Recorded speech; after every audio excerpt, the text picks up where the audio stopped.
Your sales software shouldn't be a bummer. When you step inside your CRM, you should feel equipped to do your best work, like you're sitting in the pilot seat with easy-to-use and powerful controls. And that's the magic of HubSpot Sales Hub. The new Sales Hub is designed to help you win quarter over quarter and year over year. With an intuitive prospecting workspace and AI-powered tools that reduce your workload, managing leads is a lot less like manual labor. And closing deals? It's no big deal at all.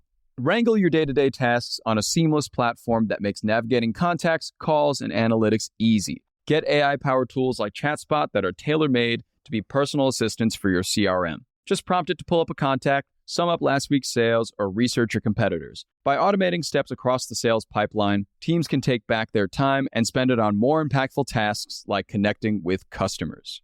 Close more deals and get on track for your best Q1 yet. Learn about HubSpot Sales Hub at hubspot.com/sales.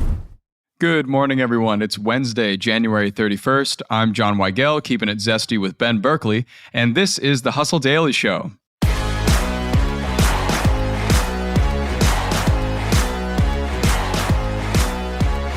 Today's big story takes place on a little screen. The soap opera industry has found it hard to combat the public's dwindling attention span, so apps like ReelShort started producing TikTok-style 60-second soap operas. Is this a lasting short-form video business formula, or will it be another drop in the bucket alongside Quibi? We'll get into that and much more, but first let's give you the hits and headlines today across business and tech.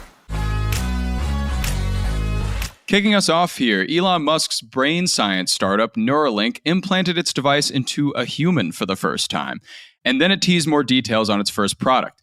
It's called telepathy, and it'll enable people to control almost any device just by thinking. Ben, your thoughts on this telepathy? My main thoughts are, God, I hope whoever got this first implant is being paid so well. That's scary. We're going to see this unfold over a long time. I really hope it's a good and interesting story that improves our relationship with technology. I think theoretically you can connect your brain to a phone or a computer, and then kind of like whatever that phone or computer can do, you can then do with your brain, is basically what we're talking about here. There's going to be some rough rides, I think, in between getting to that point. Definitely. But okay, here we go. We are now officially on this ride. Yeah, and kudos to the test subject. Hoped they're getting paid quite a handsome amount, or if this is something that they just wanted to do, I hope it works out for them. Yeah, they have a chance to show up in history books, I suppose. Who knows where this is going to go, but thinking of them and their recovery after this implantation. Yes, indeed. Next up, Zoom will be among the apps launching with Apple's Vision Pro headset on Friday. Users will appear in Zoom meetings as avatars with mirrored facial expressions and hand movements. That is not at all creepy. Next up, Japan's Ministry of Economy, Trade, and Industry will stop making businesses submit information via floppy disk, a format Sony stopped making in 2011 as part of a modernization effort. Ben, what are your thoughts on Japan finally moving away from the floppy disk? I mean, I really hope that now they just have to do it on burned CDs. Just like kind of keep evolving technology, but very slowly. Keep inching towards it. Yeah. Maybe by 2035, we'll have thumb drives and, it'll just progress from there. Yeah. What's the fun in modernizing all at once? What's the rush? But yeah, I guess good move. Floppy disks, if we're playing buy or sell on whether those are going to be a big part of the future, I don't think I'm buying floppy disk as a wave of the future. Yeah, I don't think so. I actually watched this YouTube video recently that was on Economics Explained, and I actually pulled a quote from it. Japan has been living in the year 2000 since the 1970s. And with their boom in the 80s, it's like my favorite quote to describe the economy and modernization of modern day Japan. It's truly fascinating to see where they're going to go in the next 10 to 20 years, considering the technology has kind of slowed down a little bit. Yeah, this is the one thing that's been holding them back. So let's see what happens now. The only thing. Yeah, let's see.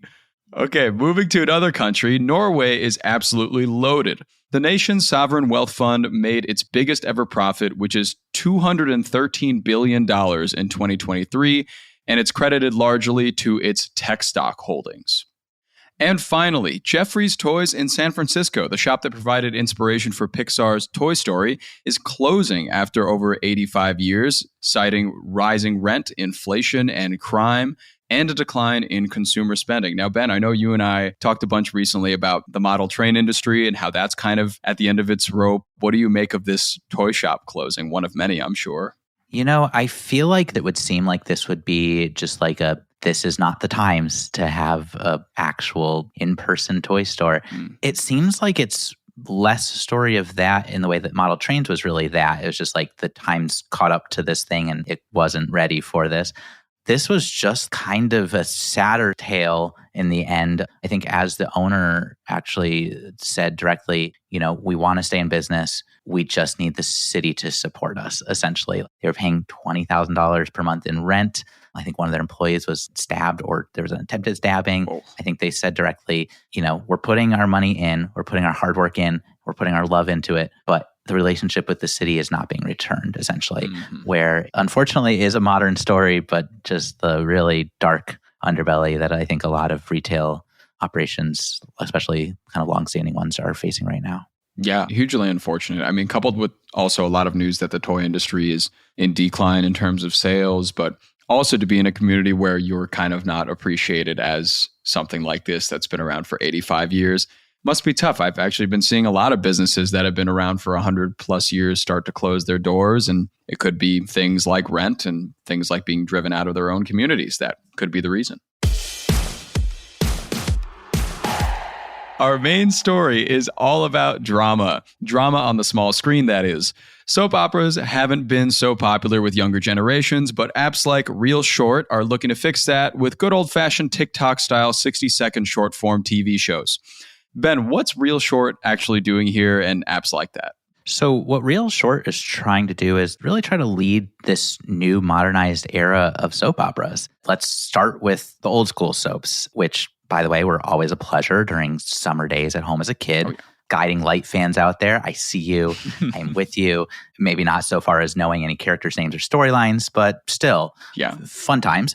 No disrespect to these old shows. They are caught in an old model. I think the core dramatic elements, it's a great genre, keeps people coming back. But we're looking at network TV, appointment viewing, full-length episodes. They're relatively more expensive to make than web content, that's for sure. Sure. So what ReelShort here is doing, this is a company that has put dozens of shows out that contain minute-long episodes, or they're about a couple minutes, maybe here and there. They put out multiple long runs of these shows. And really, they have basically soap operas, but for the modern era, where it's just like short attention spans, really easy to get into. If you like it, you kind of get a free taste of them. And if you want to keep going, you'll pay for it as you go. They just have a good model here. And it caught on really, really strong in Asian countries during the pandemic. And now they're trying to translate that success into the US. And as somebody like yourself that's actually tested it out and watched a few things, do you have any personal opinions on the kind of content that they're putting out there?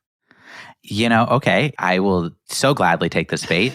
The most popular show today is called Married at First Sight, and it is exquisite. If you are into drama, you meet a woman who's demanding $25,000 from her ex, and this is after she was working 3 jobs.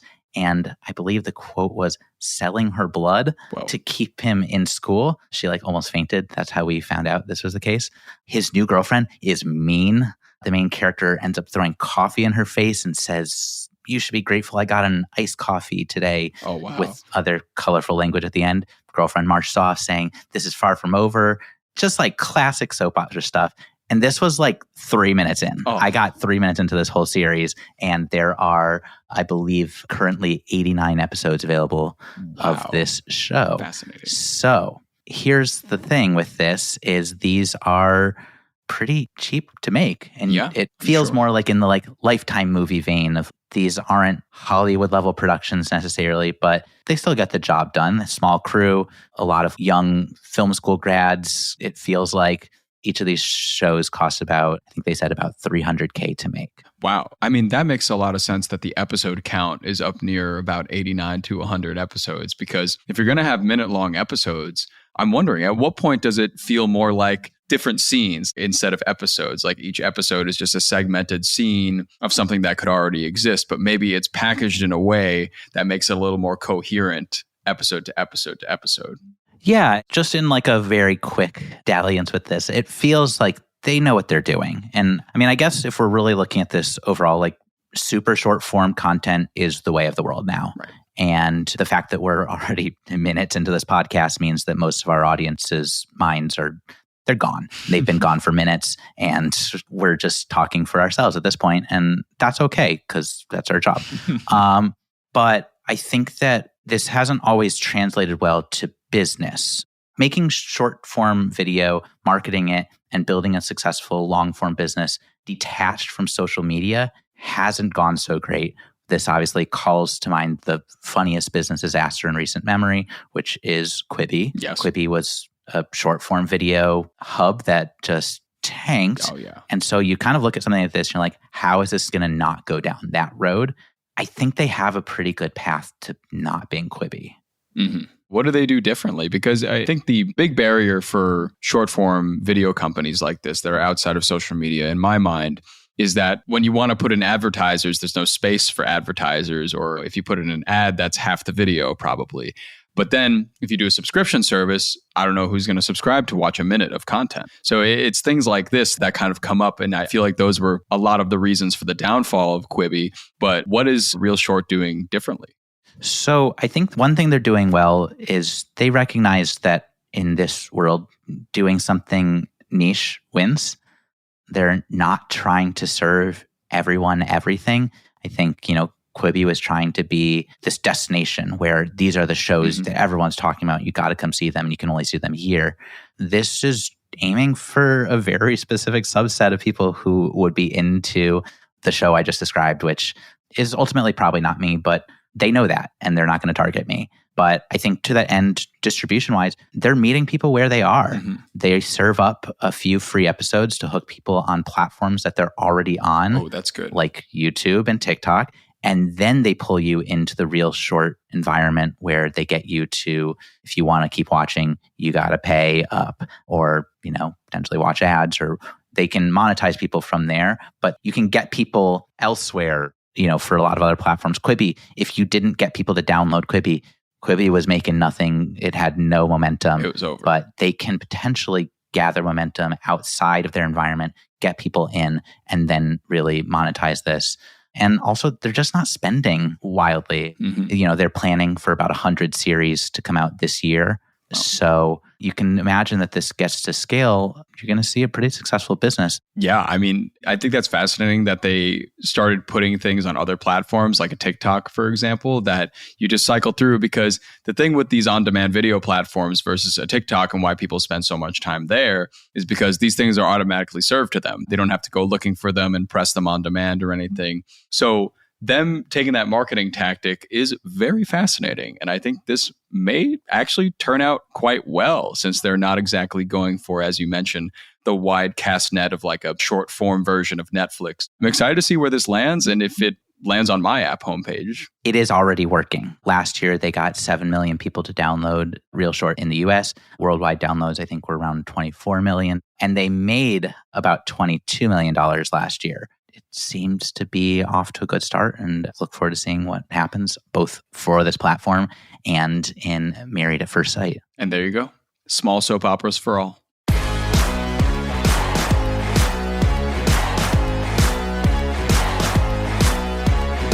All right, that'll do it for us today. Thanks for tuning into the Hustle Daily Show. We're a proud part of the HubSpot Podcast Network. Our editor today is Robert Hartwig, and our executive producer is Darren Clarke. We've got a lot more tech and business coverage on our newsletter. If you're not subscribed, go get yourself signed up at thehustle.co/email, and we will see you tomorrow.